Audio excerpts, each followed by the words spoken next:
Welcome to মাইস coaching. তো আজকে আমরা কি না মডার্ন হিস্ট্রি থেকে আমরা প্রায় 50 থেকে 60টা এমসিকিউ নিয়েছি এবং ওই এমসিকিউ গুলো কি আমরা দেখেছি বিভিন্ন যে পিএসসির এক্সাম আছে সেখানে কিন্তু এই এমসিকিউ গুলো কিন্তু এই যে কোশ্চেন গুলো আছে কোনো না কোনো এক্সামে কিন্তু পড়েছে। তাহলে এই যে এমসিকিউ আছে এগুলো কিন্তু তোমাদের এক্সাম পার্সপেক্টিভ থেকে যে কোনো পিএসসির এক্সামের পার্সপেক্টিভ থেকে কিন্তু যথেষ্ট গুরুত্বপূর্ণ। তো দেখো আমাদের 1 নম্বর কোশ্চেন কি রয়েছে। 1919 সালের গভর্নমেন্ট অফ ইন্ডিয়া অ্যাক্ট বা আইন কি নামে পরিচিত ছিল? গভর্নমেন্ট অফ ইন্ডিয়া অ্যাক্ট কি নামে পরিচিত ছিল?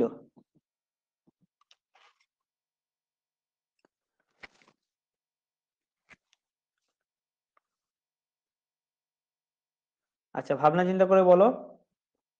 1919 সালে আহ, জেমস ফোর্ড ছিল ভাইসরয়, ঠিক আছে? জেমস ফোর্ড ছিল ভাইসরয়।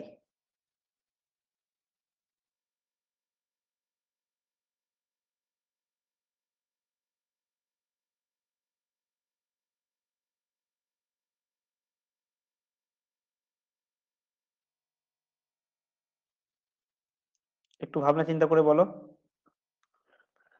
দেখো যখন বলছি যে ভাইসরয় ছিলেন, তার নাম ছিল কি? James Ford.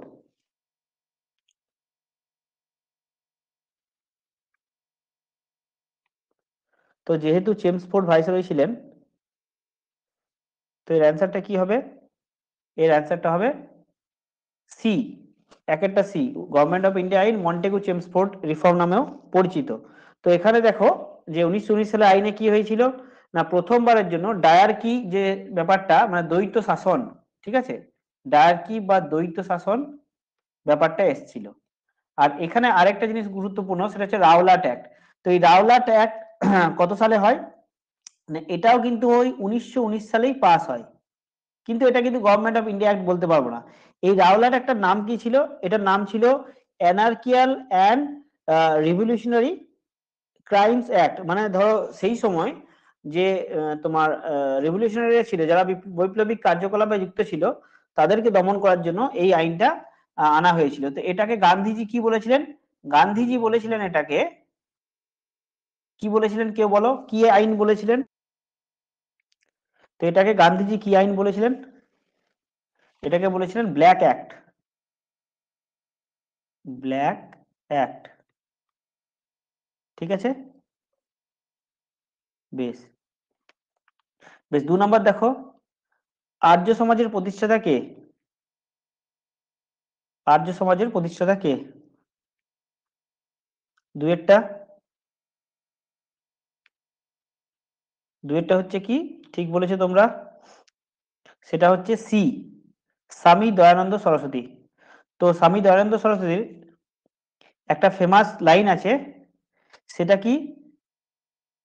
Go back to Vedas. Vedas মানে বেদে ফিরে চলো। আর এই স্বামী দয়ানন্দ সরস্বতী কি না প্রথম ডিএভি স্কুল লাহোরে প্রতিষ্ঠা করে। ডিএভি কোথায়? লাহোর। যেগুলো আমরা এখন ডিএভি স্কুল দেখতে পাই, সেই স্কুল প্রথম তোমার কে প্রতিষ্ঠা করে? সেটা হচ্ছে স্বামী দয়ানন্দ সরস্বতী। ফুল ফর্ম কি? দয়ানন্দ অ্যাংলো বৈদিক স্কুল, ঠিক আছে। নেক্সট দেখো কি রয়েছে। আলিগড় আন্দোলন কে শুরু করেছিলেন? খুব ইজি কোশ্চেন।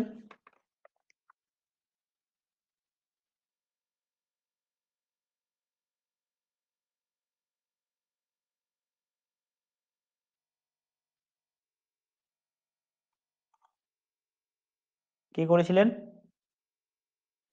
সেটা হচ্ছে, দেখি সবাই কি দিচ্ছে, হ্যাঁ, তিনেরটা। একজন অ্যান্সার দিয়েছো, বৈশাখী,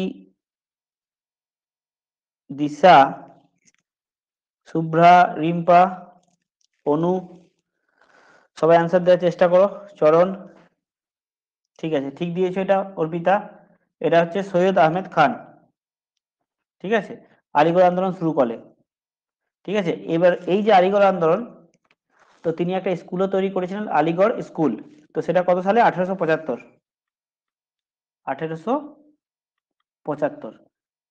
পরবর্তীকালে এই যে আলিগড় স্কুলটি, সেটি কিন্তু তোমার আলিগড় মুসলিম ইউনিভার্সিটিতে পরিণত হয়। আর এর যে প্রথম প্রথম প্রিন্সিপাল ছিলেন, তার নাম ছিল কি? Theodore bake. থিওডর বেক ছিলেন প্রথম প্রিন্সিপাল। বেশ। 4 নম্বর কোশ্চেন দেখো, খুব ইজি কোশ্চেন। কাকে বলা হয় ভারতীয় রেনেসাঁর ভোরের শুকতারা? খুব ইজি কোশ্চেন। রেনেসাঁ কোথায় দেখা গিয়েছিল? ফ্রান্সে, ইতালিতে দেখা গিয়েছিল। এবং কেন রেনেসাঁ? রেনেসাঁ শব্দের অর্থ হচ্ছে যে তোমার নবজাগরণ। ঠিক আছে? তো ভারতের নবজাগরণের যে প্রথম যে তোমার কি বলবো, যে পথ দেখিয়েছিল, তিনি হচ্ছেন কে? সেটা হচ্ছে রাজা রামমোহন রায়। তো রাজা রামমোহন রায় ব্রাহ্ম সভা প্রতিষ্ঠা করেন। কত সালে করেন ব্রাহ্ম সভা? ব্রাহ্ম সভা কত সালে? কেউ একজন বলো, কত সালে ব্রাহ্ম সভা প্রতিষ্ঠা করেন?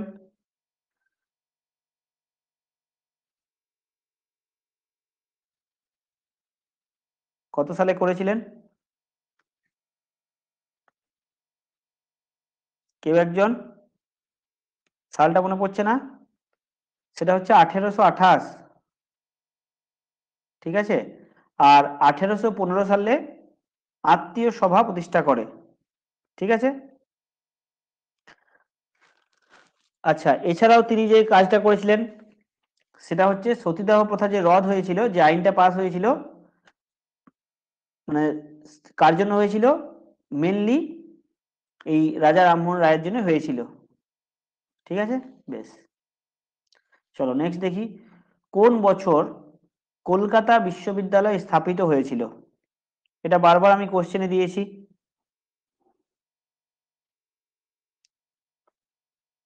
সবাই অ্যান্সার করার চেষ্টা করো, একজন অ্যান্সার দিলে।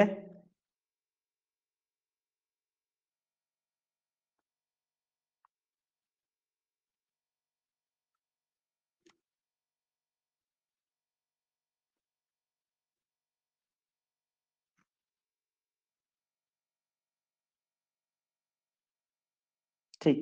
বি যারা বলছো তারা একদম ঠিক বলছো। এটা হবে 1857। তো এই যে কলকাতা বিশ্ববিদ্যালয় কিভাবে প্রতিষ্ঠা হয়েছিল, কেন হয়েছিল? 1854 খ্রিস্টাব্দে উডের ডেসপ্যাচ, উডের ডেসপ্যাচ এসছিল। তো এখানে কি না, এটাকে Magna কার্টা of Indian education system বলা হয়। তো এখানে কিন্তু প্রথম 3টি বিশ্ববিদ্যালয়, কলকাতা, মুম্বাই আর মাদ্রাস, এই 3টি বিশ্ববিদ্যালয় প্রতিষ্ঠা করার কথা বলা হয়। এবং সেই অনুযায়ী 1857 সালে এই 3টে বিশ্ববিদ্যালয় প্রতিষ্ঠা হয়। এবং তার সঙ্গে এই উডের ডেসপ্যাচ কি বলেছিল, যে মেনলি তোমার যেটা তোমার প্রাইমারি স্কুল, সেখানে তোমার কি না মাতৃভাষায় শিক্ষা দিতে হবে। ঠিক আছে? বেশ। ছয়টা দেখো, কোন বছর মুসলিম লীগ পাকিস্তান প্রস্তাব গ্রহণ করেছিল বা পাকিস্তান প্রস্তাব পাস করেছিল? কত সালে?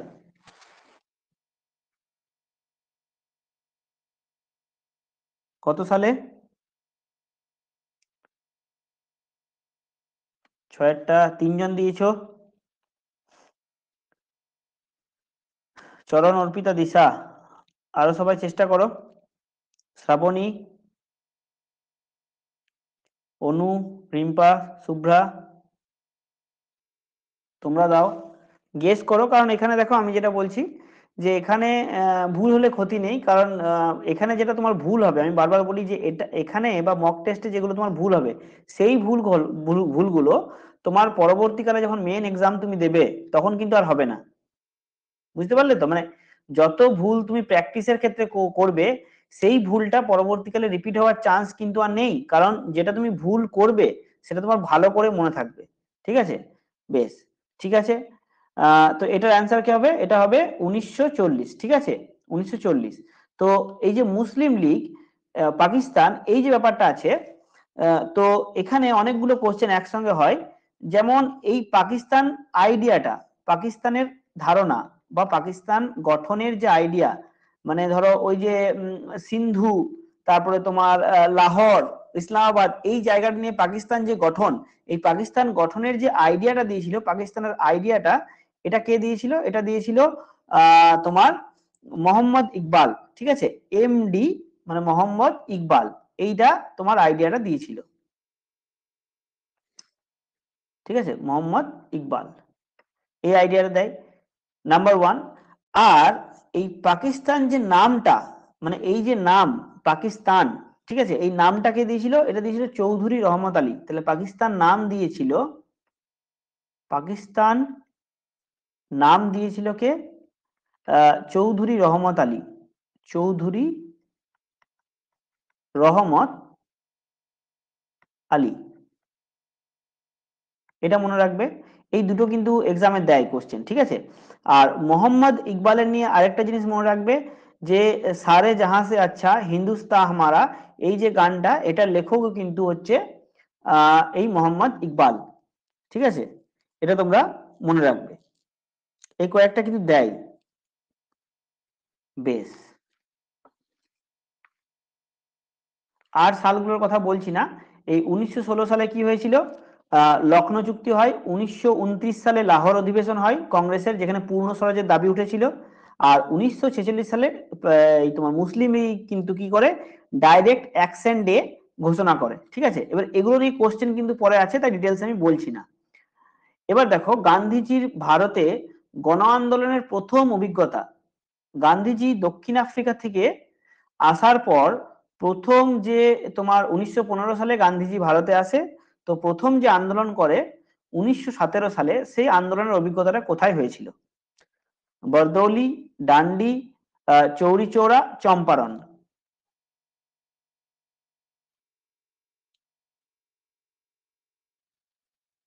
কোথায় হয়েছিল মনে করার চেষ্টা করো। বেশ, চম্পারণেই হয়েছিল, ঠিক বলেছো, যে তিন কাঠিয়া সিস্টেম ছিল। এই তিন কাঠিয়া সিস্টেমের বিরুদ্ধে তোমার কি গান্ধীজি এগিয়ে গিয়েছিল। এবার গান্ধীজিকে কে বলেছিল আসতে? সেই ব্যক্তির নাম ছিল রাজকুমার শুক্লা। এই নামটা কিন্তু খুব গুরুত্বপূর্ণ। রাজকুমার শুক্লাই কিন্তু গান্ধীজিকে ইনভাইট করেছিল চম্পারণে কৃষকদের অবস্থা দেখার জন্য। তাহলে কে আপ্যায়ন করেছিল? ইনভাইটেড বাই, মনে রাখবে এই নামটা, রাজকুমার শুক্লা, রাজকুমার শুক্লা, 1 নম্বর পয়েন্ট। আর 2 নম্বর হচ্ছে কি, তিন কাঠিয়া সিস্টেম, তিন কাঠিয়া সিস্টেমের বিরুদ্ধে, কাঠিয়া সিস্টেম। ঠিক আছে, এটা মনে রাখবে, এই দুটো জিনিস মনে রাখবে। ঠিক আছে, বেশ। আর বরদৌলি সত্যাগ্রহ তোমার 1828 সালে হয়েছিল। এই বরদৌলি সত্যাগ্রহের নেতা কে ছিল? এটা বলো কেউ। বরদৌলি সত্যাগ্রহের নেতা কে ছিল? খুব ফেমাস কিন্তু এটাও। কত সালে হয়েছিল? 1828, 1800 নয়, সরি, 1928, 1928-এ হয়েছিল এটা, 1928।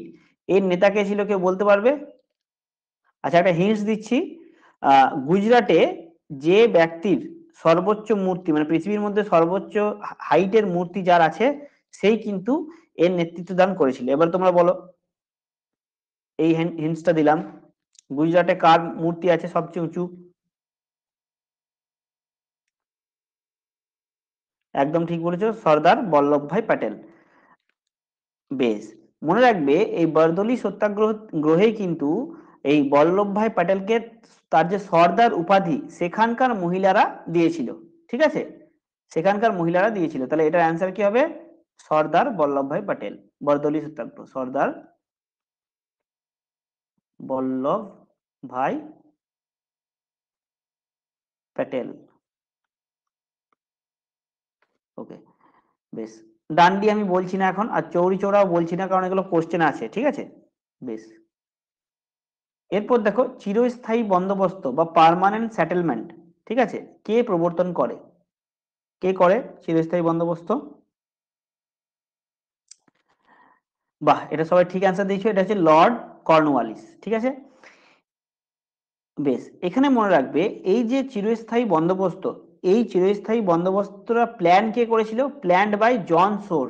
ঠিক আছে, প্ল্যানিং ছিল, প্ল্যান্ড বাই হচ্ছে কে, জন সোর। জন সোর প্ল্যান করেছিল, ঠিক আছে। আর এটা কখন থেকে শুরু হয়েছিল? 1793। ঠিক আছে, 1793। আর মেনলি কোথায় হয়েছিল? এটা হচ্ছে বাংলা ও বিহার, বাংলা ও বিহার, বাংলা ও বিহার। আর এখানে কি ছিল, এটা মনে রাখার দরকার নেই, রাখতেও পারো, যে 1/11 অংশ সেটা জমিদার রাখবে, যে পরিমাণ খাজনা উঠবে তার। আর 10/11 অংশ কি করবে, সেটা তোমার গভর্নমেন্ট বা ব্রিটিশ সরকারকে দেবে। ঠিক আছে, মনে রাখবে। আচ্ছা, এখানে আরো দুটো সিস্টেমের কথা, মানে আরো দুটো বন্দোবস্তের কথা জমি সংক্রান্ত, ওই দুটো মনে রাখবে। একটা হচ্ছে রায়তওয়ারি, একটা হচ্ছে মহলওয়ারি। তো এই রায়তওয়ারি বন্দোবস্তের যিনি প্রবর্তন করেছিলেন তার নাম কি ছিল? রায়তওয়ারি। কি একজন বলো?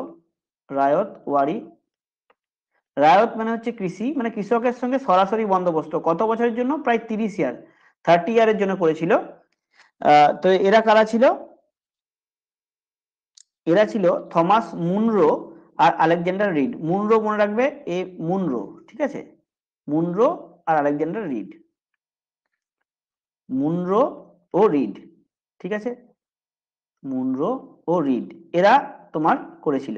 আর এই ব্যবস্থাটা কোথায় হয়েছিল এটা তোমরা অ্যাটলিস্ট বলো, যে কোন ভারতের কোন অংশে মেনলি রায়তওয়ারি বন্দোবস্ত প্রচলিত হয়েছিল, কোন অংশে? আমি বলে দিচ্ছি, উত্তর ভারত, পূর্ব ভারত, দক্ষিণ ভারত, পশ্চিম ভারত, কোথায় হয়েছিল বলো? ভারতের কোন ভারতে? উত্তর, দক্ষিণ, পূর্ব, পশ্চিম, কোন ভারতে হয়েছিল মেনলি এটা? North, south, east, west? কে একজন মানে গেস করো। একদম ঠিক বলেছো, এটা হচ্ছে সাউথ ইন্ডিয়া। ঠিক আছে, সাউথ ইন্ডিয়া হবে। সাউথ ইন্ডিয়াতে এই ব্যবস্থাটা ছিল। ঠিক আছে, সাউথ ইন্ডিয়া। আরেকটা ব্যবস্থা ছিল, সেটা কি ছিল?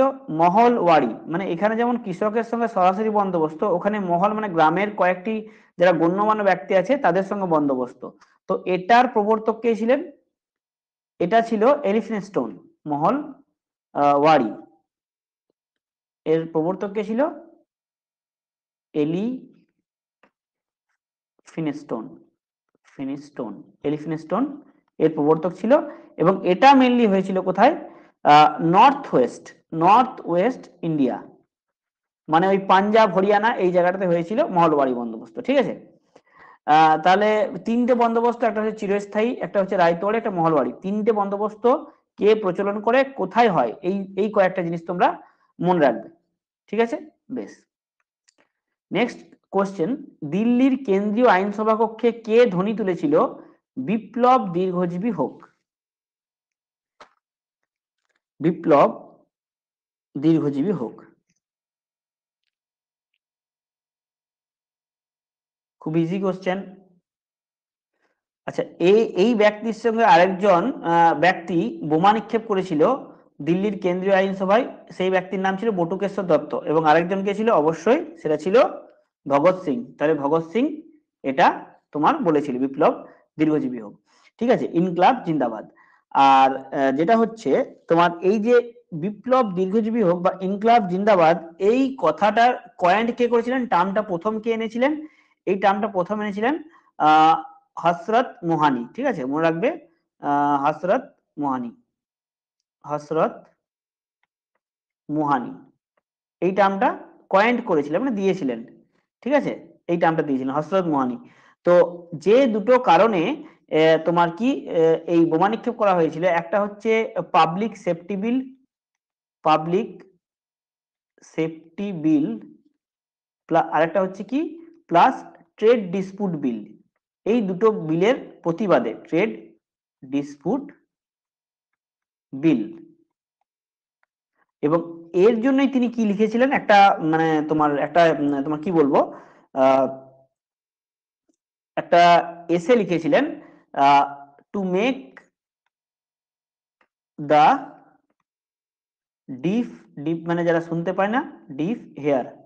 ঠিক আছে, টু মেক দ্য ডিফ হেয়ার, তার মানে হচ্ছে যে যারা মানে তোমার কানে শুনতে পায় না তাদের জন্য শুধুমাত্র আওয়াজ করার জন্য এই বোমটা নিক্ষেপ করা হলো। মানে যারা শুনতে পায় না তাদের জন্য বেশি করে জোরে আওয়াজ করতে হবে, এই জন্যই এটা ভগৎ সিং বলেছিল। ঠিক আছে, বেশ, এইগুলো একটা মনে রাখবে।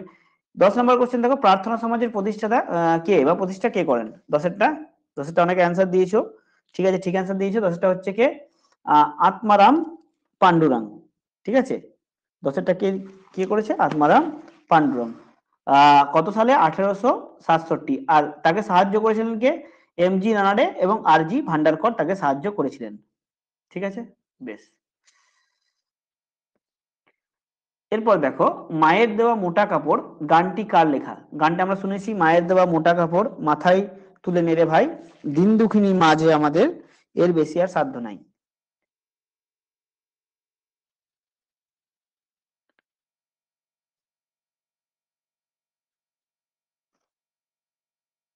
ঠিক অ্যান্সার দিয়েছো তোমরা, বাহ, সবাই ঠিক দিয়েছো। এটা হচ্ছে রজনীকান্ত সেন। Very good, Rajanikanta Sen. আর দ্বিজেন্দ্রলাল রায়ের কি আছে? ধনধান্যে পুষ্পে ভরা। আর মুকুন্দ দাসের আছে মরা গাঙ্গে বান এসেছে। আচ্ছা, এখানে বলি, রবীন্দ্রনাথ ঠাকুরের দুটো গান, একটা গান আছে এবার তোর মরা গাঙ্গে বান এসেছে জয়মা বলে ভাষা তরি। আর মুকুন্দ দাসের আছে মরা গাঙ্গে বান এসেছে। ঠিক আছে, বেশ। এরপর দেখো, বোম্বাইতে কোন বছর ভারতীয় রাজকীয় নৌবিদ্রোহ ঘটেছিল? Royal naval mutiny. ঠিক আছে, এটা কোথায় ঘটেছিল? না, আর এম এস তলোয়ার, আর এম এস তলোয়ার বলে একটা জাহাজ ছিল, সেখানে ঘটেছিল। কেন ঘটেছিল? না, ওই যে তোমার ওই মেনলি আজাদ হিন্দ ফৌজকে, মানে তোমার ব্রিটিশরা যেভাবে ধরেছিল বা যেভাবে ট্রায়াল করেছিল তার এগেনস্টেই এটা।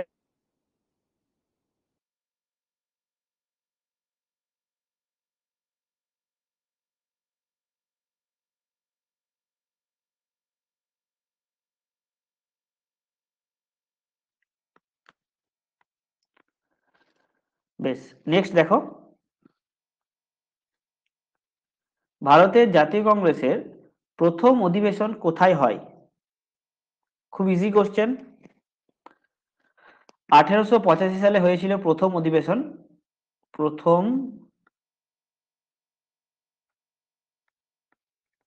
অধিবেশন কখন? 1885।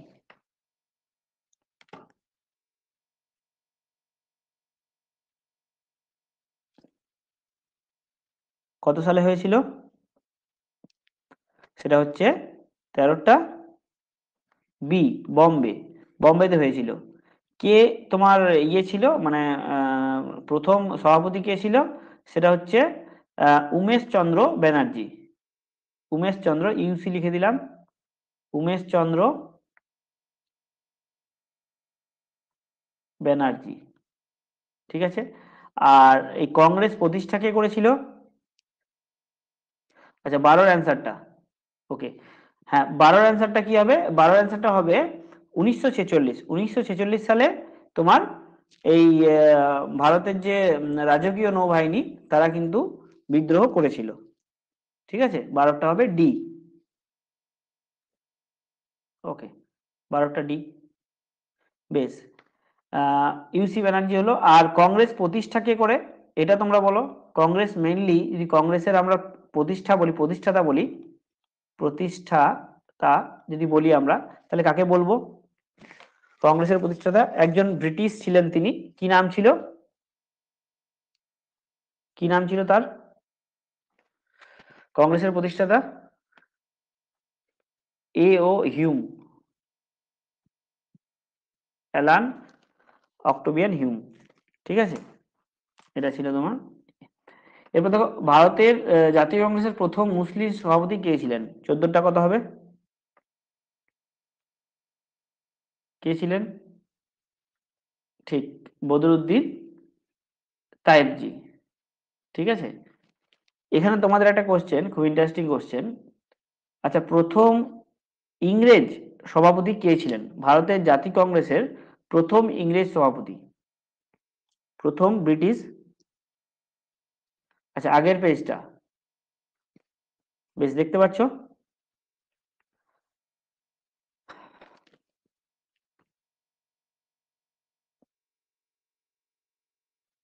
বেশ,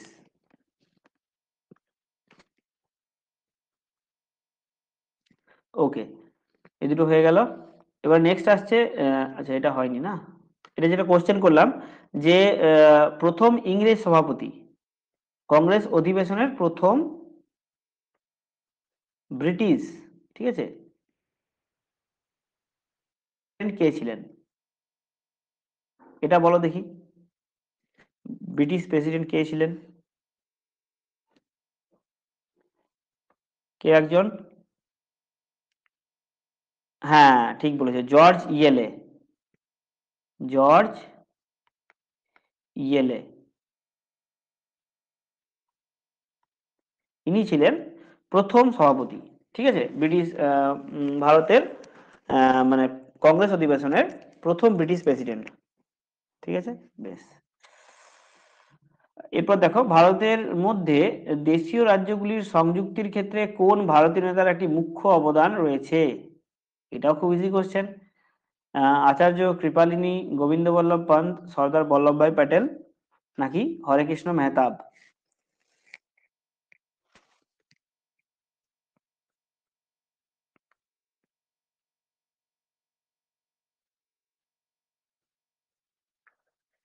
দেখো, ভারত যখন স্বাধীন হয় তখন কি মোটামুটি 552টা ছোট বড় রাজ্য ছিল, যেগুলো কি মানে বিভিন্ন রাজার অধীনে ছিল, ঠিক আছে, প্রিন্সের অধীনে ছিল, তো ওগুলোকে প্রিন্সলি স্টেট বলা হতো।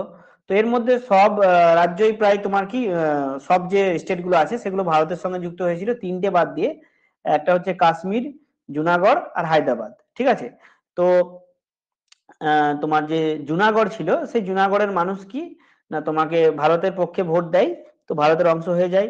আর তোমার এদিকে হায়দ্রাবাদ কি, সেখানে মিলিটারি প্রবেশ করানো হয় এবং তারপর হায়দ্রাবাদ ভারতের অংশ হয়। আর এদিকে তোমার জম্মু কাশ্মীর, তো জম্মু কাশ্মীরে কি হলো না, জম্মু কাশ্মীরে তোমার ওই অ্যাক্সেশনের এগ্রিমেন্ট সাইন হলো, যে পাকিস্তানের থেকে রক্ষা তবেই করা হবে যদি জম্মু কাশ্মীর ভারতের অংশ হয়। তো জম্মু কাশ্মীর এখন 2019 সালে ভারতের পুরোপুরি অংশ, এর আগে ছিল না। এর আগে তিনটে বিষয়ে জম্মু কাশ্মীরের উপর অধিকার ছিল না, একটা হচ্ছে তোমার মানে সব বিষয়ে জম্মু কাশ্মীর নিজেদের সিদ্ধান্ত নিতে পারতো, শুধু তিনটে বিষয় বাদ দিয়ে, একটা হচ্ছে মুদ্রা, একটা বৈদেশিক সম্পর্ক, আর একটা হচ্ছে মিলিটারি, ঠিক আছে, এই তিনটে জিনিস বাদ দিয়ে। তো এখানে অ্যান্সারটা কি হবে, 15টা সি, সর্দার বল্লভভাই প্যাটেল। এই তথ্যগুলো কেন বলছি না, ধরো তোমার দিল যে কোন তিনটি রাজ্য তোমার প্রথমে অংশ হয়নি, তো এই তাহলে তোমরা বলতে পারবে, ঠিক আছে। এবার দেখো 16টা দেখো, সাইমন কমিশন,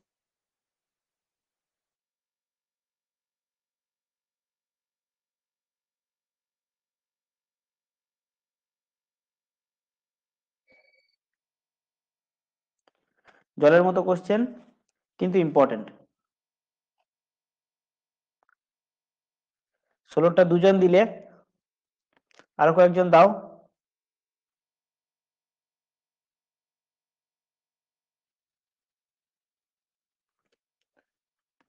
ঠিক, এই কমিশনে কোনো ভারতীয়কে সদস্য রূপে নেওয়া হয়নি, 7 জন ছিল, তো 7 জন কিন্তু ব্রিটিশই ছিল। 1927 সালে এই কমিশন গঠন হয়, 1927। তো মেনলি কেন গঠন করা হয়েছিল, মেনলি গঠন করা হয়েছিল কারণ হচ্ছে 1919 সালে যে আইনটি পাস করা হয়েছিল, সেই আইনে কিছু ত্রুটি ছিল, এবং সেই আইনে কি কি ত্রুটি আছে সেই ত্রুটিগুলো খুঁজে বার করে সেই রিপোর্ট পেশ করা, কোথায়, ব্রিটিশ পার্লামেন্টে, ঠিক আছে, সেই জন্য এই কমিশন গঠন করা হয়। সত্য বিলোপ নীতি কে প্রবর্তন করেছিলেন?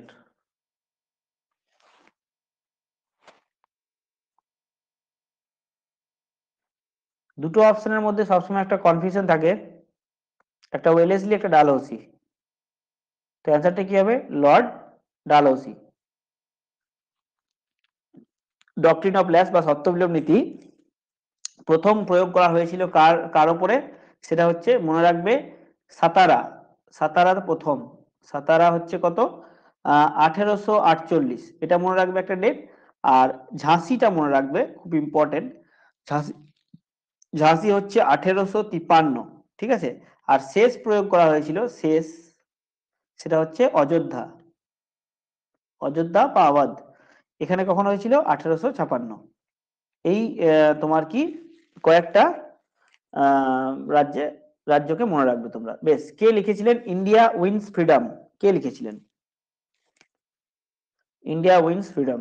ঠিক বলেছে একদম, সেটা লিখেছিলেন মৌলানা আবুল কালাম আজাদ। তো একটা কোশ্চেন এসেছিল এবারে প্রিলিমসে, কি কোশ্চেন না, সব থেকে ইয়ংগেস্ট বা 35 বছর বয়সে কে তোমার কংগ্রেসের আম, কংগ্রেস অধিবেশনের সভাপতি হন?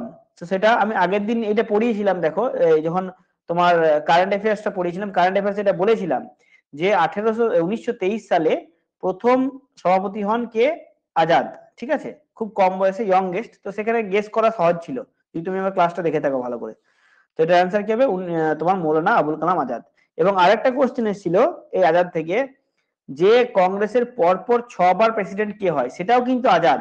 কত সাল থেকে? 1940 থেকে আপ টু 45। ঠিক আছে, 40 এবং 45কে ধরলে 6 বছর হয়। তো এই 6টা বছর তোমার কি কে প্রেসিডেন্ট ছিল? সেটা হচ্ছে মৌলানা আবুল কালাম আজাদ। বুঝতে পারলে? বেশ, ইন্ডিয়া উইন্স ফ্রিডম হয়ে গেল। এখানে বলো নেহেরুর লেখা বইটার নাম কি? এটাও খুব ফেমাস বই, কেউ মনে করার চেষ্টা করো। জওহরলাল নেহেরুর লেখা বইটার নাম কি?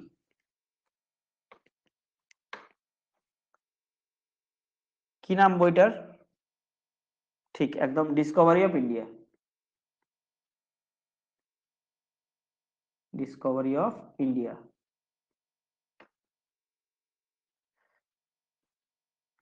বেশ, এরপর দেখো ভারতের ঔপনিবেশিক ইতিহাসে কোন ঘটনাটি ভারতের প্রথম স্বাধীনতা যুদ্ধ বলিয়া গণ্য করা হয়?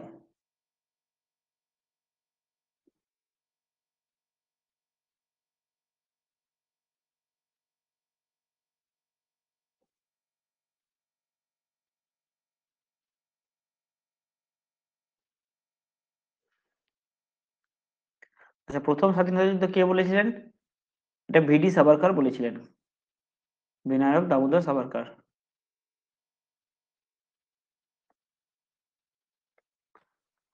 তাহলে কোনটা হবে? এটা হবে মহাবিদ্রোহ বা সিপাহী বিদ্রোহ। ঠিক আছে, এটাকে বলা হয় ভারতের ইতিহাসে প্রথম স্বাধীনতা যুদ্ধ। ঠিক আছে, বেশ। আচ্ছা, চট্টগ্রাম অস্ত্রাগার লুণ্ঠন কত সালে হয়? 1900 বোধ হয় 30। কে ছিলেন নেতা? মাস্টারদা সূর্য সেন। মাস্টারদা সূর্য সেন কার কার কবিতা পড়তেন? তোমার রবীন্দ্রনাথ ঠাকুর এবং নজরুল ইসলাম। এবং মাস্টারদা সূর্য সেনের সঙ্গে কে কে ছিলেন? আহ, তোমার ছিলেন প্রীতিলতা ওয়েদ্দেদার। ঠিক আছে, এই নামটা মনে রাখবে। বেশ, এরপর দেখো ভারতের শেষ গভর্নর জেনারেল কে ছিলেন? শেষ গভর্নর জেনারেল কে ছিলেন?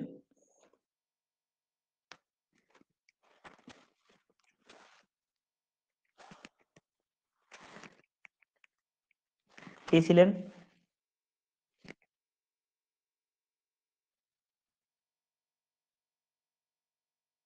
সবাই অ্যান্সার দাও। একজন, দুজন, তিনজন, চারজন, পাঁচজন। পাঁচজন দিচ্ছ, আরো দু একজন দাও।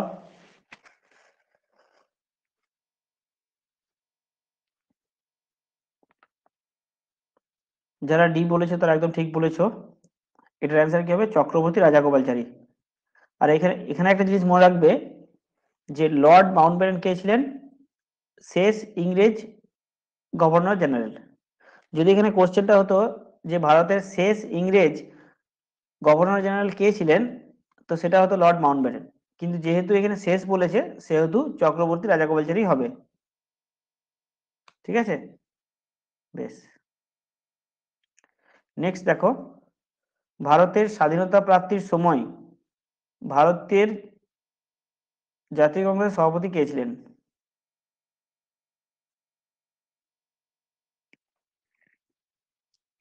এটা আমি বারবার বলেছি।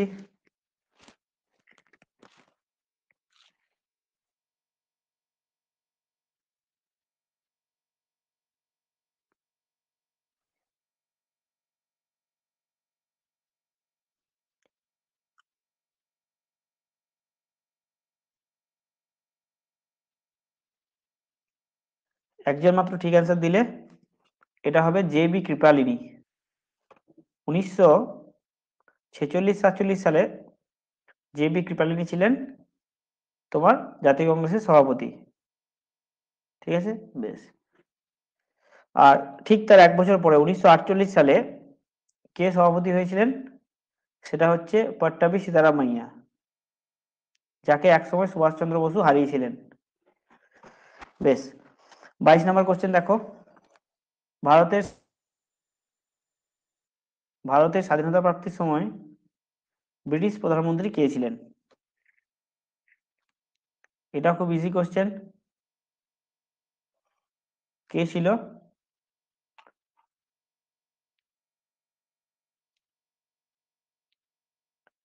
তিনজন অ্যান্সার দিলে, আর সবাই অ্যান্সার দেওয়ার চেষ্টা করো।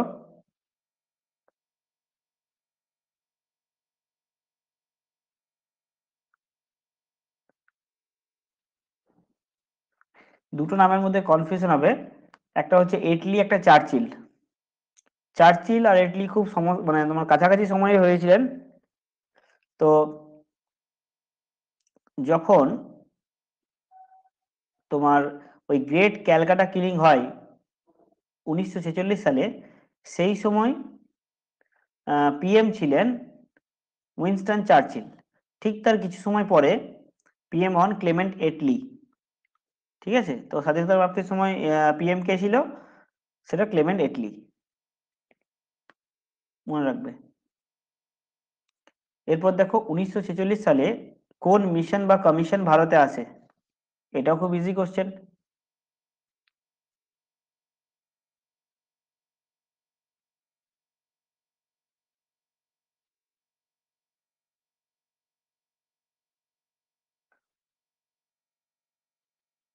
দেখো, তিনটে ইম্পর্টেন্ট কমিশন, একটা হচ্ছে সাইমন কমিশন, একটা হচ্ছে ক্রিপস মিশন, একটা হচ্ছে ক্যাবিনেট মিশন। এই তিনটে মিশন কিন্তু মনে রাখবে কখন এসেছে।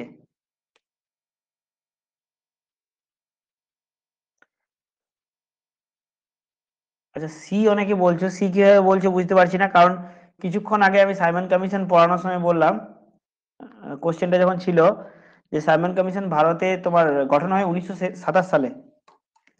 তো সেই কারণে কি, এটা তো 1927 হবে না, মানে সাইমন কমিশন হবে না। অ্যান্সারটা কি হবে? এটা হবে ক্যাবিনেট মিশন।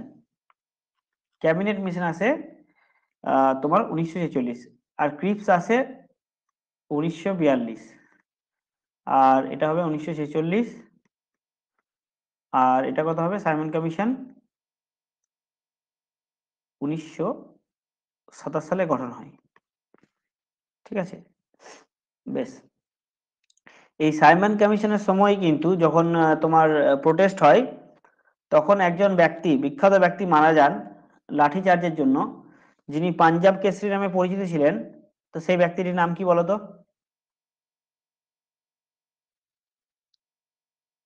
কে বলতে পারবে? সাইমন কমিশনের বিরুদ্ধে যখন প্রোটেস্ট হয়, তো তখন একজন ব্যক্তি, হ্যাঁ ঠিক, রায়, লাজপত রায়। কি নামে পরিচিত? পাঞ্জাব কেসরি। ওকে, বেশ। এরপর দেখো, all India trade union Congress বা এআইটিইউসি কত সালে প্রতিষ্ঠিত হয়?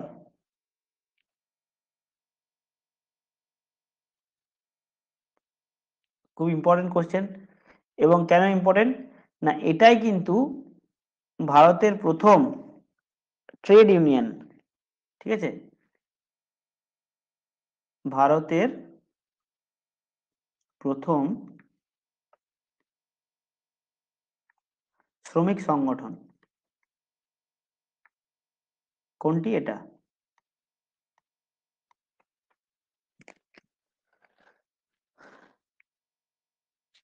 হ্যাঁ, বি যারা বলছো তারা ঠিক বলেছো, এটা হচ্ছে 1920। কে প্রতিষ্ঠা করে? N M Joshi. এই এন এম যোশী ছিলেন এই এআইটিইউসি এর প্রথম সেক্রেটারি। এবং প্রথম প্রেসিডেন্ট কে ছিল? সেটা ছিল তোমার বোধহয় লালা লাজপত রায়, ঠিক আছে, বা তিলক, দুটোর মধ্যে একটা হবে, ঠিক আছে। তো প্রতিষ্ঠা কে করেন? এন.এম. যোশী, নারায়ণ মালহার যোশী। এরপর দেখো ইন্ডিয়ান ইন্ডিপেন্ডেন্স লীগ কে প্রতিষ্ঠা করেন? ইন্ডিয়ান ইন্ডিপেন্ডেন্স লীগ কে প্রতিষ্ঠা করেন?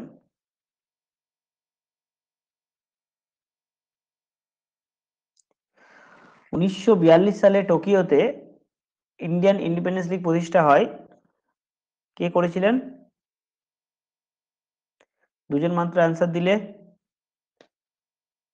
আচ্ছা, এই ব্যক্তি কিন্তু 1912 সালে তোমার কি লর্ড হার্ডিঞ্জের ওপরে যে বোমা নিক্ষেপ হয় সেটাতেও কিন্তু তিনি যুক্ত ছিলেন।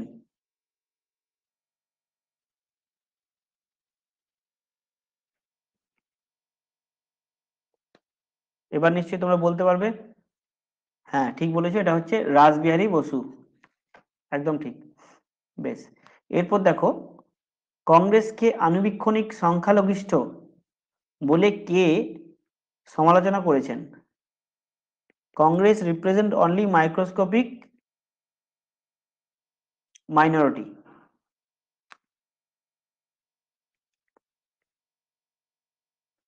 আচ্ছা, কংগ্রেস প্রতিষ্ঠার সময় মনে রাখবে যে ছিল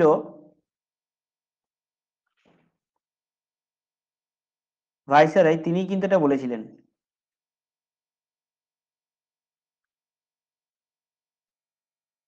হ্যাঁ, ঠিক বলেছে একদম, এটা হচ্ছে লর্ড ডাফরিন, ঠিক আছে, লর্ড ডাফরিন বলেছিলেন এটা। আর লর্ড কার্জন কি বলেছিলেন না কংগ্রেস আহ, তোমার কি ধীরে ধীরে মুখ থুবড়ে পড়বে, এরকম একটা বলেছিল, ঠিক আছে, এটা লর্ড কার্জন বলেছিলেন। আর অরবিন্দ ঘোষ কংগ্রেসকে এক মানে ভিখারির সঙ্গে তুলনা করেছিলেন। হ্যাঁ, ভিখারির সঙ্গে তুলনা করেছিলেন, বলেছিলেন যে কোনো কিছু আদায় করা এবং ভিক্ষার মধ্যে কংগ্রেস কিন্তু পার্থক্য জানে না। এটা কে বলেছিলেন? অরবিন্দ ঘোষ।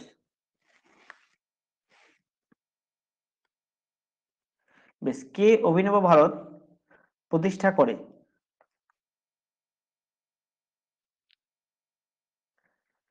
তিলক, এটা বারীন্দ্র কুমার ঘোষ হবে। আর বিনায়ক দামোদর সাভারকর, বিপিন চন্দ্র পাল। কি হবে অ্যান্সার? অভিনব ভারত মনে করার চেষ্টা করো।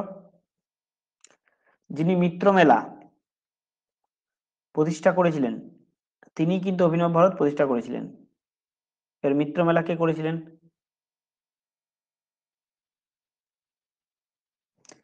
যিনি সিপাহী বিদ্রোহকে প্রথম স্বাধীন বলেছিলেন তিনিই কিন্তু বলেছিলেন।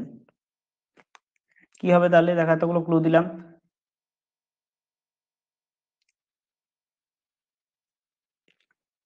একদম, এটা হবে বিনায়ক দামোদর সাভারকর, অভিনব ভারত প্রতিষ্ঠা করে।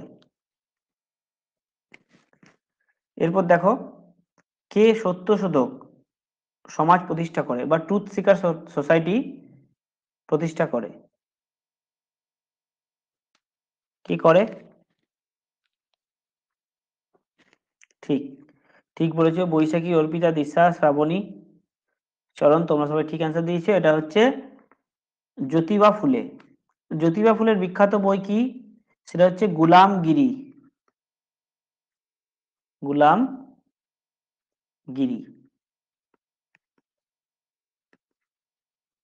এই জ্যোতিবা ফুলে এবং তার যে স্ত্রী সাবিত্রীবাই ফুলে, তারা যারা পিছিয়ে পড়া লোক, ডিপ্রেসড ক্লাস এবং মহিলা, তাদের জন্য কিন্তু যথেষ্ট কাজ করেছিলেন। কোথায় ছিলেন তারা, মানে কোন রাজ্যের বাসিন্দা? সেটা হচ্ছে মহারাষ্ট্র। মহারাষ্ট্রের বাসিন্দা ছিলেন তারা।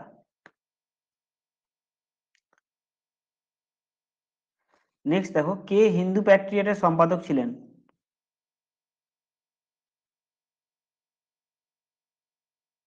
কে হিন্দু প্যাট্রিয়টের সম্পাদক ছিলেন? খুব কমন কোশ্চেন, একটু টাফ কোশ্চেন কিন্তু কমন।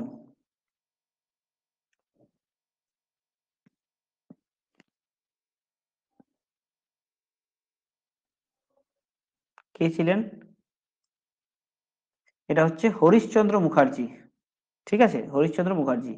আর মতিলাল ঘোষ, শিশির কুমার ঘোষ, অমৃতবাজার পত্রিকা, অমৃত বাজার পত্রিকা। আর সুরেন্দ্রনাথ ব্যানার্জি ছিলেন দ্য বেঙ্গলি, বেঙ্গলি পত্রিকার সম্পাদক। ঠিক আছে, সুরেন্দ্রনাথ ব্যানার্জি। বেশ। কোন আইনকে ব্ল্যাক অ্যাক্ট বলা হতো? বাহ, এটা খুব তাড়াতাড়ি অ্যান্সার দিলে সবাই। খুব খুব ইজি কোশ্চেন। এটা হচ্ছে কি? Rowlatt act. ঠিক আছে, রাওলাট অ্যাক্ট, যাকে গান্ধীজি ব্ল্যাক অ্যাক্ট বলেছিলেন বা ব্ল্যাক বিল বলেছিলেন। এবং তিনি আরো বলেছিলেন যে নো আপিল, নো দলিল, নো ওকিল, মানে আপিল করা যাবে না, তোমার কোনো দলিল শোনা হবে না, আর কি হবে, কোনো উকিল তোমাকে দেওয়া যাবে না। হ্যাঁ, সিডনি রাওলাট 1919 সালে এই আইনটা এনেছিলেন। এবং এই আইনের প্রতিবাদেই কিন্তু জালিয়ানওয়ালাবাগের যে হত্যাকাণ্ড সেটা হয়েছিল, মনে রাখবে। ঠিক আছে, তো হিস্ট্রিটা দেখো, পরপর তুমি যদি সিকোয়েন্স ওয়াইজ পড়ো তাহলে কিন্তু তোমার মনে থাকবে। আর তুমি যদি কেটে কেটে পড়ো তাহলে কিন্তু জিনিসগুলো ভুলে যাবে। সিকোয়েন্স ওয়াইজ পড়বে, তাহলে কি যে ঘটনাটা অ্যাটলিস্ট মনে থাকবে। আর এখন কোশ্চেন হচ্ছে কি কনসেপচুয়াল, সেক্ষেত্রে তোমাকে কি আহ খুব ভালো করে গল্পটা জানতে হবে যে কি হয়েছিল না হয়েছিল।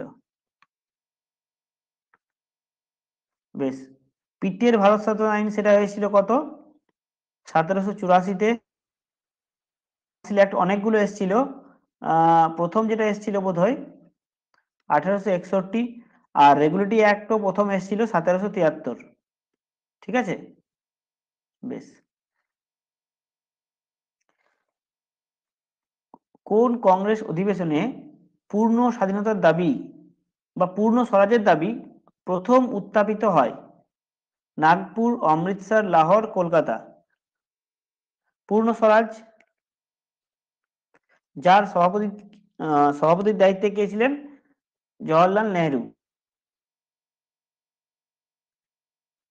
আর দেখবে যে এই দিনটা তোমার কি 26শে জানুয়ারি, এই 26শে জানুয়ারি কিন্তু এই অধিবেশনটা হয়েছিল।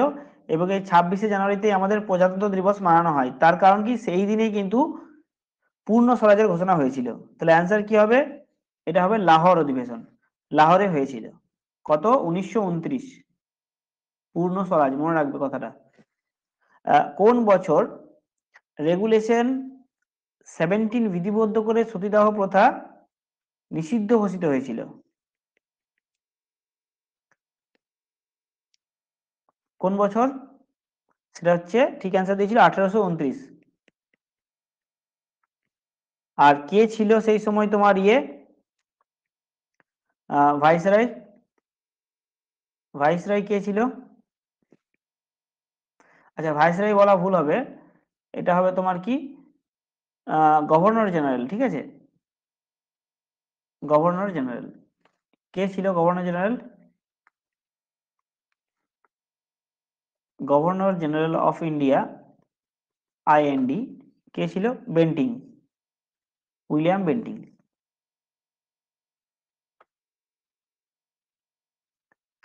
ওকে, নেক্সট দেখি। খিলাফত আন্দোলনের নেতৃত্ব কে বা কারা দিয়েছিলেন? সৈয়দ আহমেদ, ইকবাল, মোহাম্মদ আলী, শওকত আলী, রহমত আলী।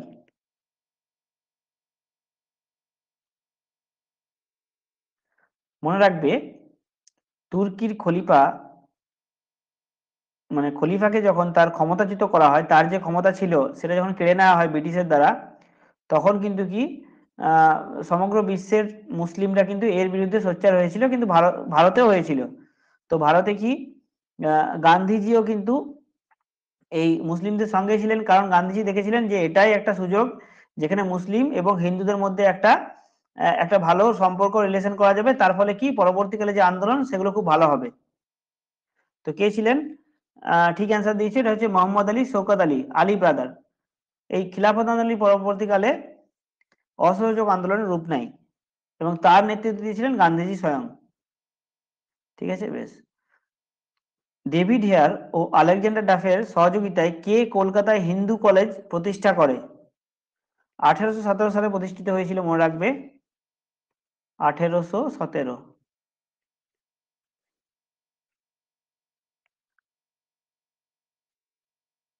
যে আত্মীয় সভা প্রতিষ্ঠা করে সেই কিন্তু প্রতিষ্ঠা করেছিল।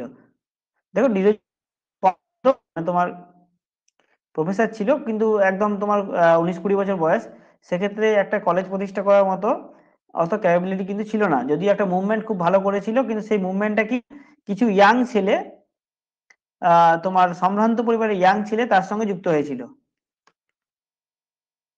বুঝলে।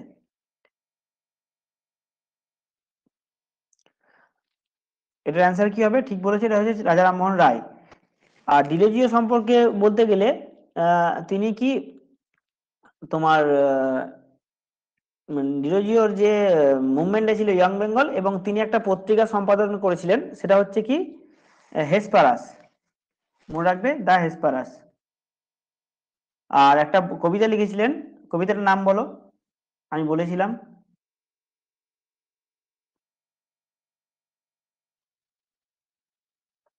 হেসপারাস। কবিতাটা কি ছিল ডিরোজিওর?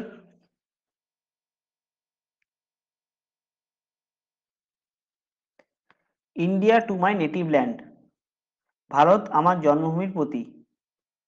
India to my native land, ঠিক আছে, বেশ।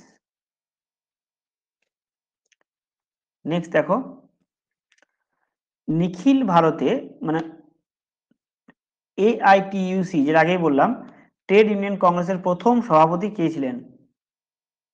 প্রথম সভাপতি, এটা আমি বলে দিলাম কিছুক্ষণ আগেই। প্রথম সেক্রেটারি ছিলেন NM যোশী। প্রথম সভাপতি কে ছিলেন?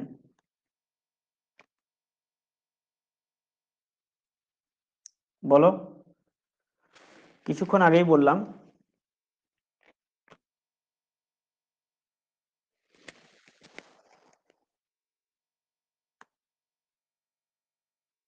সবাই অ্যান্সার করো, 3 জন অ্যান্সার দিলে মাত্র। এখনই তো বললাম।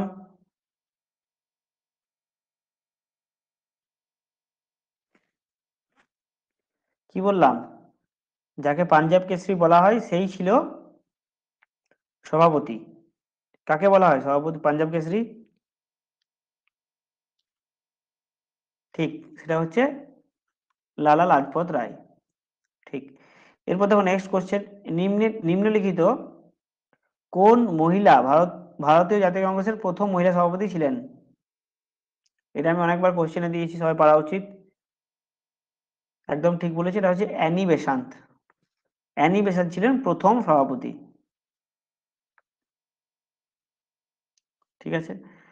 নেক্সট দেখো, নিম্নলিখিতদের মধ্যে কে নিউ ল্যাম্পস ফর ওল্ড এই শিরোনামে কতগুলি প্রবন্ধের মাধ্যমে যুক্তিসঙ্গতভাবে নরমপন্থী কংগ্রেসদের সমালোচনা করেছিলেন? এটা খুব একটা ইন্টারেস্টিং কোশ্চেন এবং কনসেপচুয়াল।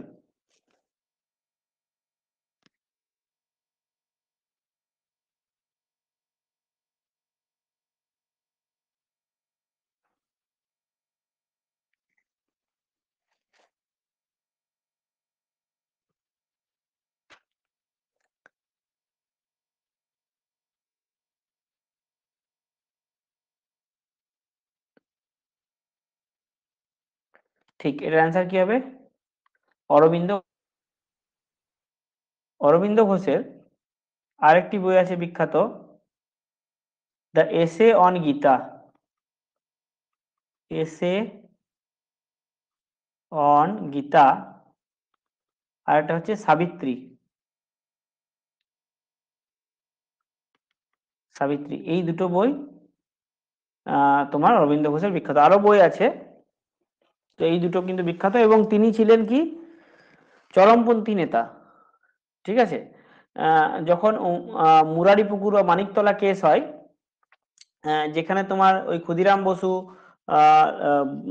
তোমার কি কিংসফোর্টের উপর বোমা নিক্ষেপ করতে যায়, তো সেই কেসে কিন্তু অরবিন্দ ঘোষ, বারীন্দ্র ঘোষ, ঠিক আছে, এরা কিন্তু তোমার কি হয় সেই কেসে ফেঁসে যায়, এবং তাদেরকে উদ্ধার করে কে, তোমার চিত্তরঞ্জন দাস।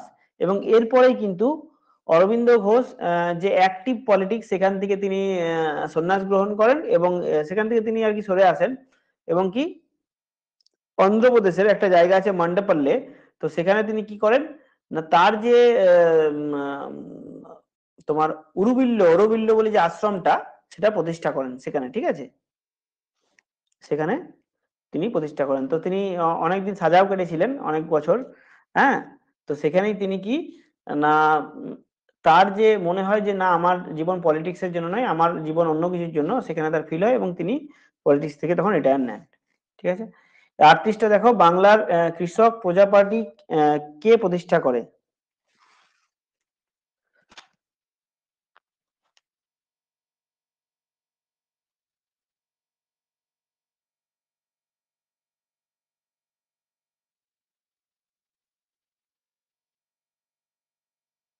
কে করে? ঠিক, সবাই অ্যান্সার ঠিক দিয়েছো, ভেরি গুড, একদম অনেক অ্যান্সার দিয়েছো। এটা এটা হচ্ছে ফজলুল হক, প্রথম কৃষক প্রজা পার্টি প্রতিষ্ঠা করে। নেক্সট দেখো, ভারতে প্রকাশিত প্রথম সংবাদপত্র কোনটি ছিল? প্রথম সংবাদপত্র কোনটি ছিল?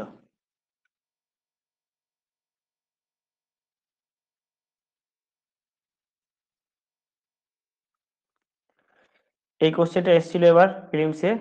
এটা হচ্ছে কি, জেমস অগাস্টাস সিকির বেঙ্গল গ্যাজেট। পত্র পত্রিকাগুলো তোমরা পড়ে রাখবে, কারণ এখান থেকে তোমার একটা বা দুটো কোশ্চেন কিন্তু আসে, ঠিক আছে, তো ওগুলো কিন্তু ভালো করে দেখে রাখবে তোমরা। বেশ, নেক্সট দেখো, ভারতে রেলওয়ে ও টেলিগ্রাফ কে চালু করেছিলেন? দেখো, 1853 সালে মুম্বাই থেকে থানে,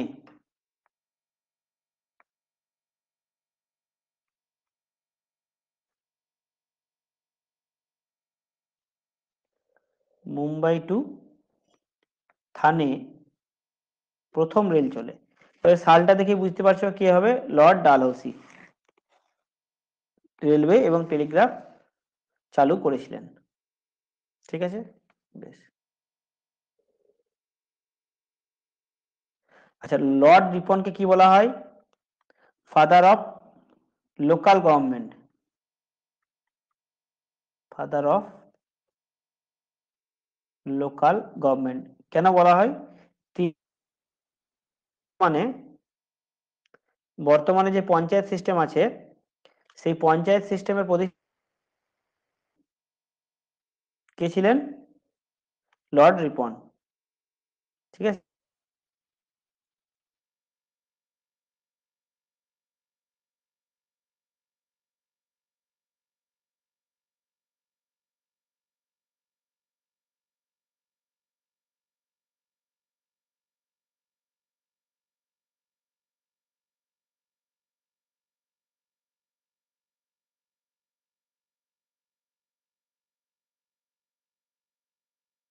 এক সেকেন্ড দাঁড়াও।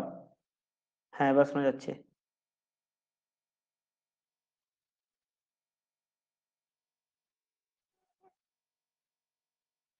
বেশ, ঠিক আছে। হ্যাঁ, তো যেটা বলছিলাম,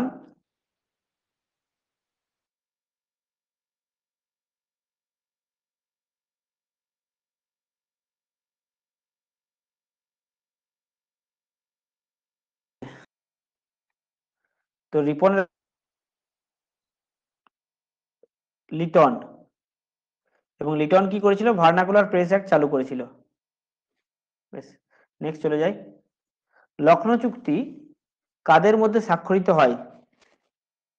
হোম রুল লীগ ও মুসলিম লীগ, স্বরাজ্য দল ও ভারতীয় জাতীয় কংগ্রেস, মুসলিম লীগ ও ভারত সভা, ভারতের জাতীয় কংগ্রেস ও মুসলিম লীগ। এই লখনৌ চুক্তি সভাপতিত্ব কে করেছিলেন? এ.সি. মজুমদার, অম্বিকাচরণ মজুমদার।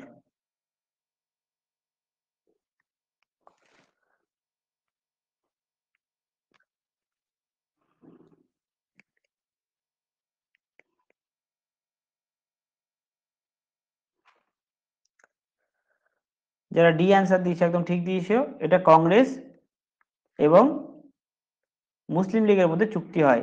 তাছাড়াও এই যে লখনৌ চুক্তি, তার গুরুত্ব কেন ছিল? এখানে চরমপন্থী এবং নরমপন্থীরা একসঙ্গে আসে। কারণ আমরা জানি সুরাট অধিবেশনে কি হয়েছিল না, কংগ্রেসের মধ্যে একটা ভাগ সৃষ্টি হয়েছিল 1907 সালে এবং 1916 সালে তারা একসঙ্গে জোড়া লাগে। ঠিক আছে, তো সেই দিক থেকে লখনৌ চুক্তি কিন্তু যথেষ্ট গুরুত্বপূর্ণ। এরপর দেখো লাইফ ডিভাইন কে লিখেছিলেন? লাইফ ডিভাইন কে লিখেছিলেন?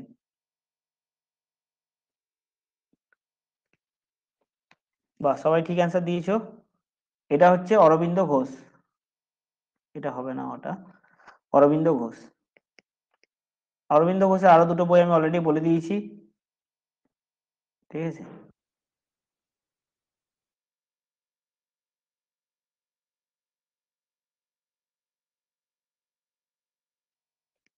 সংবাদপত্রের মুক্তিদাতা হিসেবে কে পরিচিত ছিলেন? বেন্টিং,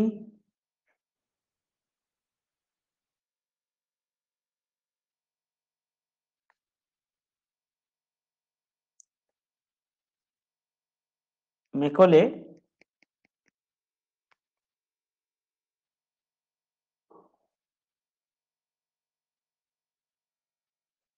কে ছিলেন?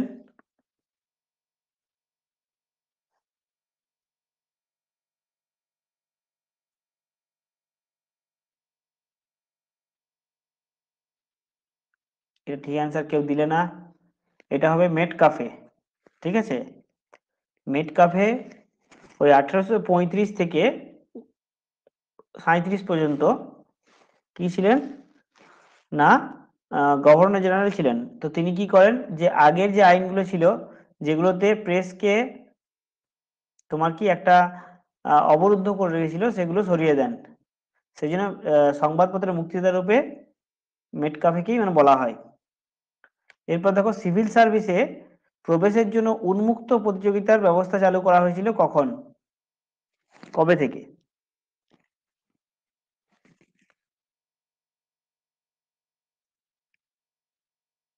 দেখো এর আগে কিন্তু ভারতীয়রা সিভিল সার্ভিসে বসতে পারতো না, কিন্তু এই আইনের পর থেকে কিন্তু ভারতীয়রা বসতে পায় সিভিল সার্ভিসে। ঠিক, দিশা এবং অর্পিতা একদম ঠিক অ্যান্সার দিয়েছো।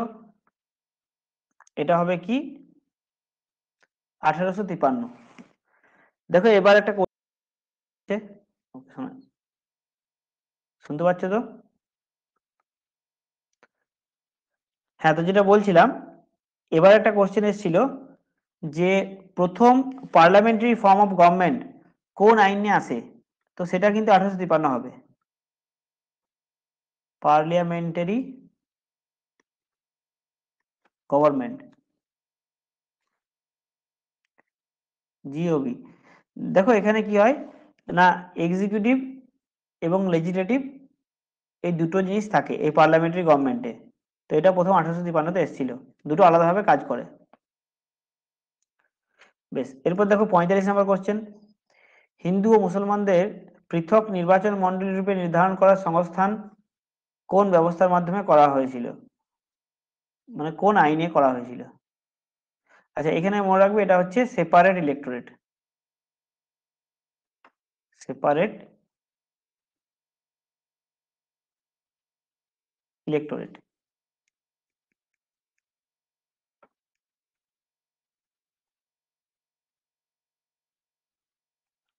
কনফিডেন্সের সঙ্গে অ্যান্সার দাও। যখন আমি মন্টেগু চেমসফোর্ড রিফর্ম বলেছিলাম, তখন আমি কি সেপারেট ইলেকটোরেট কোন আইনে হয়েছিল বলে দিয়েছিলাম অলরেডি। তোমার মনে রাখোনি ওটা? 1909 সালে এসেছিল ওটা। মন্টেগু রিফর্ম 1919 সালে এসেছিল। মরলে মিন্টো আইনে প্রথম সেপারেট ইলেকটোরেটের কথা বলা হয়, যেখানে মুসলিমরা মুসলিমদের ভোট দেবে এবং হিন্দুরা হিন্দুদের ভোট দেবে। ঠিক আছে, এটাকে বলা হয় মরলে মিন্টো রিফর্ম। কত সালে এসেছিল? 1919। কয়েকটা জিনিস মাথায় ঢুকিয়ে নাও। 1909 সালে মরলে মিন্টো রিফর্ম, 1919 সালে মন্টেগু চেমসফোর্ড রিফর্ম, যেখানে কি দ্বৈত শাসন আসে। আর গভর্নমেন্ট অফ ইন্ডিয়া অ্যাক্ট, সেটা 1935, যেখানে কি হয় না প্রথম ডাইরেক্ট ইলেকশন হয়। 10% ব্যক্তিকে ডাইরেক্ট ইলেকশনের অধিকার দেওয়া হয় এবং তার মধ্যে কি মহিলাদেরও কিন্তু প্রথম ইলেকশনের অধিকার দেওয়া হয়। ঠিক আছে, বেশ। হরিজন সেবক সংঘের প্রতিষ্ঠাতা কে ছিলেন? তিলক, এন.এম. লোখান্ডি, এম.কে. গান্ধী, বি.আর. আম্বেদকর।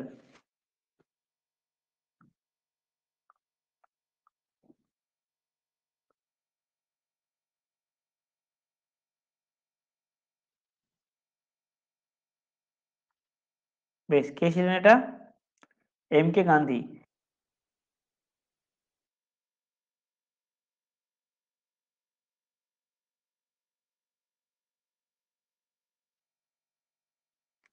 মনে রাখবে একটা জিনিস, যে এম.কে. গান্ধী হরিজন বলতেন। ঠিক আছে, কি বলতেন? হরিজন। এবার তোমার র্যামসে ম্যাকডোনাল্ড কি করে 1932 সালে এই ডিপ্রেসড ক্লাসদের জন্য আলাদা ইলেকশনের কথা।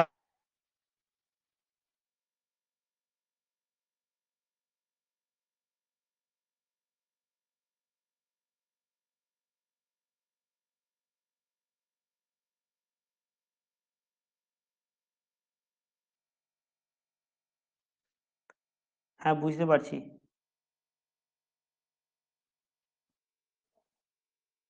ওকে, দেখো,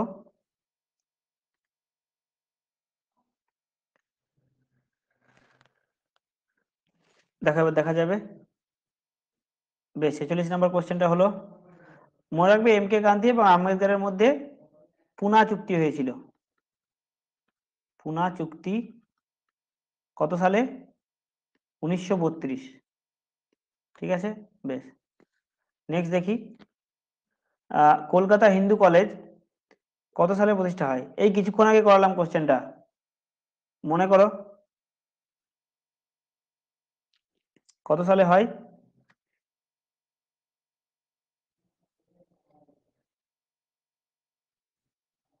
এই কিছুক্ষণ আগে করালাম, তোমাদের পারা উচিত। কে কে অ্যান্সার দিলে দেখি?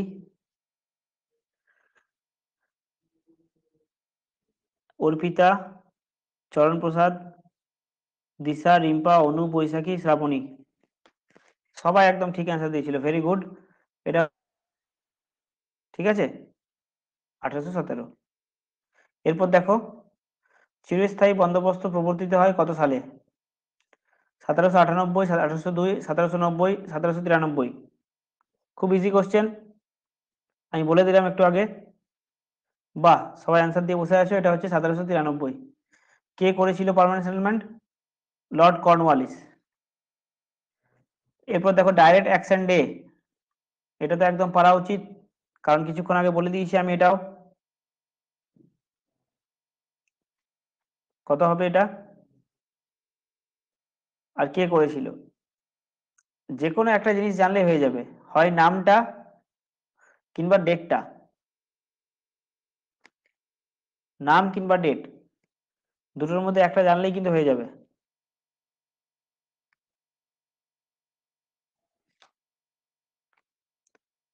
একটা জানলেই হয়ে যাবে। Direct action day, great Calcutta killing, Noakhali. হ্যাঁ, প্রায় তোমার 4,000 লোক মারা গিয়েছিল এবং 1 লক্ষের কাছাকাছি লোক তোমার ডিসপ্লেসড হয়েছিল, মানে বাংলাদেশ থেকে পশ্চিমবঙ্গে, পশ্চিমবঙ্গ থেকে বাংলাদেশে গিয়েছিল। ঠিক আছে, এবং সেই সময় বাংলার ইয়ে কে ছিলেন, তোমার মেনলি যাকে বলে যদি বলো গভর্নর বা সিএম বলো, চিফ মিনিস্টারের মতনই, তো সুরাওয়ার্দী ছিলেন। ঠিক আছে, তো সুরাওয়ার্দীর গাফিলতির জন্যই কিন্তু এই জিনিসটা হয়েছিল। তো এটা কখন হয়েছিল? এই কে করেছিল? মুসলিম লীগ, 1946। বোঝা গেল? বেশ। কে সূর্যাস্ত আইন প্রবর্তন করে? এটা বলো দেখি, কে সূর্যাস্ত আইন প্রবর্তন করে? সূর্য ডোবার আগেই খাজনা দিতে হবে, নইলে জমিদারের জমিদারত্ব কেড়ে নেওয়া হবে। এবার বলো, 1793 সাল, 1793 সাল, লর্ড কর্নওয়ালিস। ঠিক আছে, তো এটাও কিন্তু চিরস্থায়ী বন্দোবস্তের সঙ্গে যুক্ত। এক বছরের একটা নির্দিষ্ট দিনে তোমার কি করতে হবে, সমস্ত খাজনা দিতে হবে সূর্য ডোবার আগে। তো এই জন্য এটাকে বলা হতো সূর্যাস্ত আইন।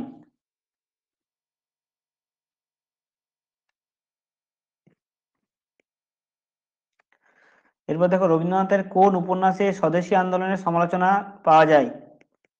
রবীন্দ্রনাথ ঠাকুর উগ্র স্বদেশী আন্দোলনের বিরুদ্ধে ছিলেন, স্বদেশী আন্দোলনের পক্ষে ছিলেন কিন্তু উগ্রতার বিরুদ্ধে ছিলেন। কারণ কি না, রবীন্দ্রনাথ যে জায়গায় জমিদারি ছিলেন, তো সেইখানে কি অনেক ছোট ছোট ব্যবসায়ী ছিল যারা ব্রিটিশদের জিনিসপত্র বিক্রি করত। এবার স্বদেশীরা কি করত, ব্রিটিশদের যে জিনিসপত্র যেগুলো ছিল সেগুলো পুড়িয়ে দিত। এতে শুধুমাত্র যে ব্রিটিশদের ক্ষতি হতো তা নয়, ছোট ব্যবসায়ীদের অনেক ক্ষতি হতো। তো এর বিরুদ্ধে কিন্তু রবীন্দ্রনাথ ঠাকুর গিয়েছিলেন।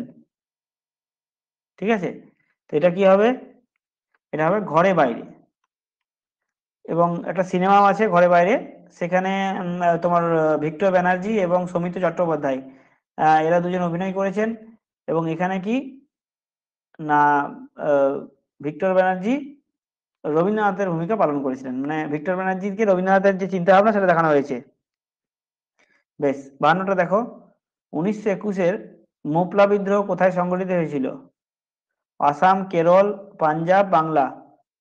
মালাবার উপকূলে হয়েছিল। মালাবার উপকূল কোথায়? সেটা হচ্ছে কেরালা।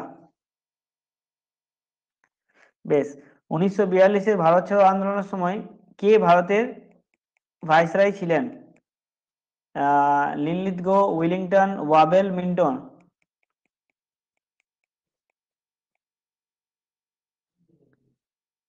একজন অ্যান্সার দিলে।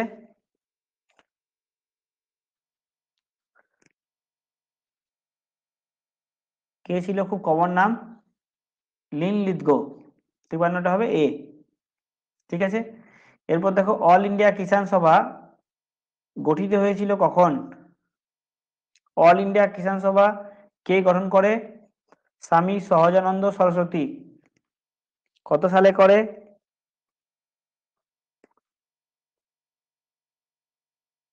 কত সালে করে?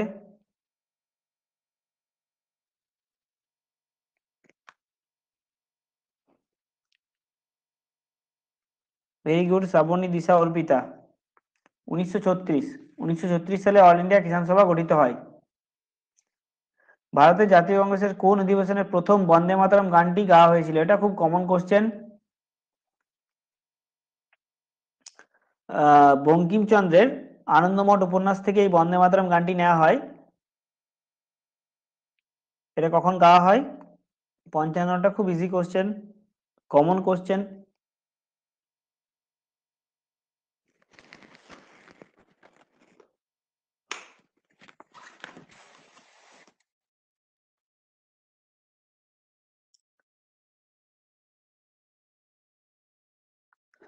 আচ্ছা, সুভাষচন্দ্র যখন জন্মগ্রহণ করে তার ঠিক 1 বছর আগে হয়েছিল এটা, এই অধিবেশনটা। সুভাষচন্দ্র যখন জন্মগ্রহণ করে যত সালে, ঠিক তার 1 বছর আগে। এবার দেখো তোমরা,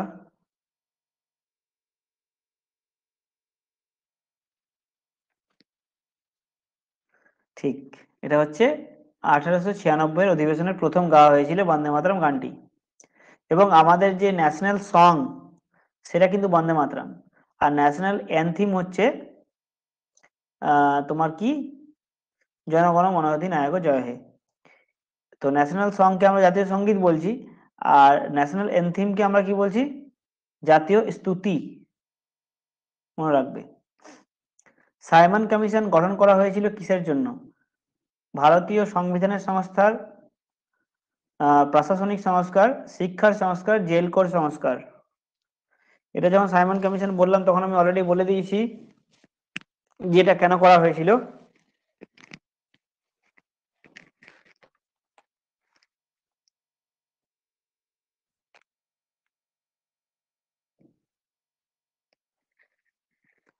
1919 সালের যে আইনটি ছিল সে আইনটিতে ত্রুটি থাকার জন্য একটা কমিশন গঠন হয়, সেটা ছিল সাইমন কমিশন। এবার 1919-এর আইনটা ছিল কি, একটা সংবিধানের আইন, তো এটা কি হবে, ভারতীয় সংবিধান সংস্কার। এরপর দেখো সাঁওতালদের কাছে কোন স্থান দামিনী কোহ নামে পরিচিত ছিল? দামিনী কোহ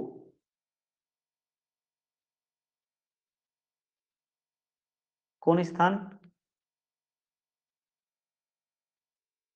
ঠিক, সেটা ছিল রাজমহল পাহাড়। ঠিক আছে, 1857 সালে, 1856-তে, 55-56-তে যে সাঁওতাল বিদ্রোহ হয়, তো সেখানে গোটা এলাকাটা কি বলা হতো, দামিনী কোহ বলা হতো। ঠিক আছে, এই নামগুলো মনে রাখবে। বেশ। কলকাতার এশিয়াটিক সোসাইটি প্রতিষ্ঠাতা কে ছিলেন? 1784 সালে প্রতিষ্ঠা হয়।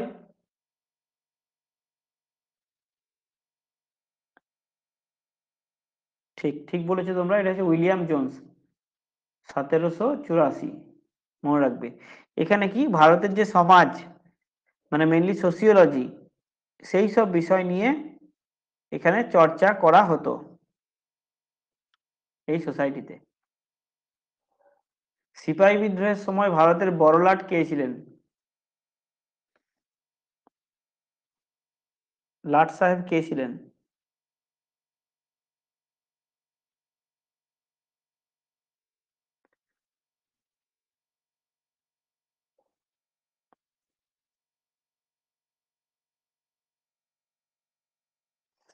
যিনি বড়লাট ছিলেন তিনি কিন্তু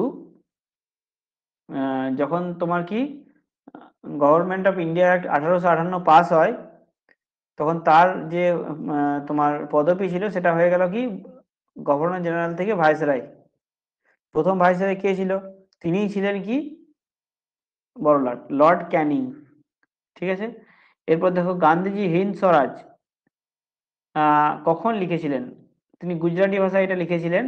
কখন লিখেছিলেন? ইংল্যান্ড থেকে ভারত যাত্রার সময় নৌজাহাজে, সবরমতী আশ্রমে, ইংল্যান্ড থেকে দক্ষিণ আফ্রিকা যাত্রার নৌজাহাজে, এবং চম্পারণ সত্যাগ্রহের সময়।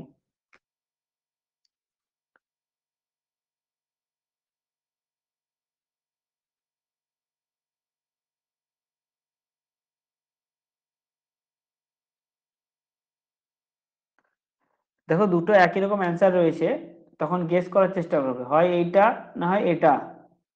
দুটো যদি একই রকম অ্যান্সার থাকে তাহলে দুটোর মধ্যে একটা হবে, আর পসিবিলিটি আছে সেকেন্ডটা হওয়ার, বেশিরভাগ ক্ষেত্রে হয়। তাহলে এক্ষেত্রে তুমি গেস করতে পারো যেটা অ্যান্সার কি হবে, ইংল্যান্ড থেকে দক্ষিণ আফ্রিকা যাত্রার সময় নৌজাহাজে।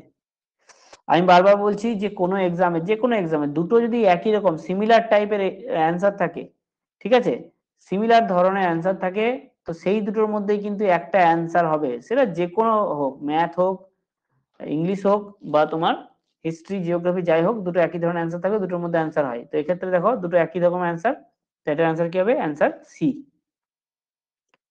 নেক্সট দেখো, ঢাকায় অনুশীলন সমিতি কে প্রতিষ্ঠা করে? Prafulla Chaki, Pulin Das, A S N Sanyal, Jatindranath Mukherjee.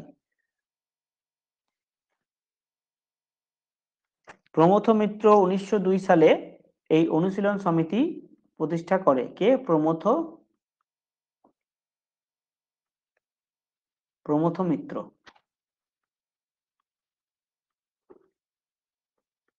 কত সালে? 1902, মনে রাখবে, 1902 সালে প্রতিষ্ঠা করে। ঠিক আছে, তো ঢাকার দায়িত্বে কে ছিলেন? পুলিন দাস, তিনি ছিলেন ঢাকার দায়িত্বে। আর যতীন্দ্রনাথ মুখার্জি, যিনি বাঘা যতীন নামেও পরিচিত ছিলেন, তো উড়িষ্যার বালাসোরে আহ, তার যে প্ল্যান ছিল যে জার্মানি থেকে অস্ত্র আনা, এই জার্মান প্ল্যানের ব্যাপারে যখন ইংরেজরা জানতে পারে তখন আক্রমণ করে, এবং সেখানেই একটা যুদ্ধ হয়, সেখানে তিনি মারা যান। এবং এই যতীন্দ্রনাথ মুখার্জি কিন্তু গদর পার্টির সঙ্গে যুক্ত ছিলেন। ঠিক আছে, এবার কোশ্চেন এসেছিল যে গদর পার্টির সঙ্গে নিম্নের কে যুক্ত ছিলেন। তাহলে দেখো সালগুলো যদি মনে রাখো যে কোন সময় কে ছিল, 1910-15 সালে, 1910 থেকে 15 সালে যতীন্দ্রনাথ মুখার্জি কিন্তু ছিলেন, তো সেই কারণে ওই অ্যান্সারটাই হতো।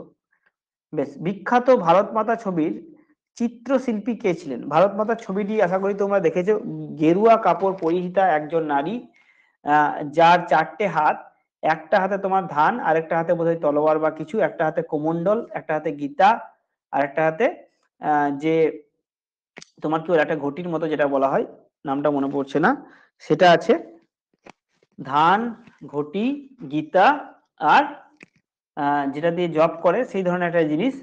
তো সেই জিনিসগুলো কিন্তু তার হাতে আছে, যদি ছবিটা দেখেছো দেখে থাকবে তোমরা। তো কে কে ছিল এটা? কুমন্ডল বলে, কুমন্ডল না, ওই জব করে। আর যেটা তোমার ইয়ে করে, ওই জল ঢালে যেটা দিয়ে, মানে তোমার ইয়ে বলছি না আমি, আহ সেটার নামটা আমার মনে পড়ছে না এই মুহূর্তে। বেশ, এটা কি অ্যান্সার হবে? এটা হবে অবনীন্দ্রনাথ ঠাকুর। ঠিক আছে, প্রথম তিনি এঁকেছিলেন অবনীন্দ্রনাথ ঠাকুর। বেশ, নেক্সট দেখো, এটা মোটামুটি আধুনিক ভারতের নয়, মধ্যযুগের কোশ্চেন বলতে পারো। বেসিনের চুক্তি কবে কাদের মধ্যে স্বাক্ষরিত হয়? বেসিনের চুক্তি পেশোয়া দ্বিতীয় বাজিরাও এবং ইংরেজদের মধ্যে, টিপু সুলতান ইংরেজদের মধ্যে, মারাঠা আহমদ শাহ আবদালির মধ্যে, রঞ্জিত সিং ও ইংরেজদের মধ্যে।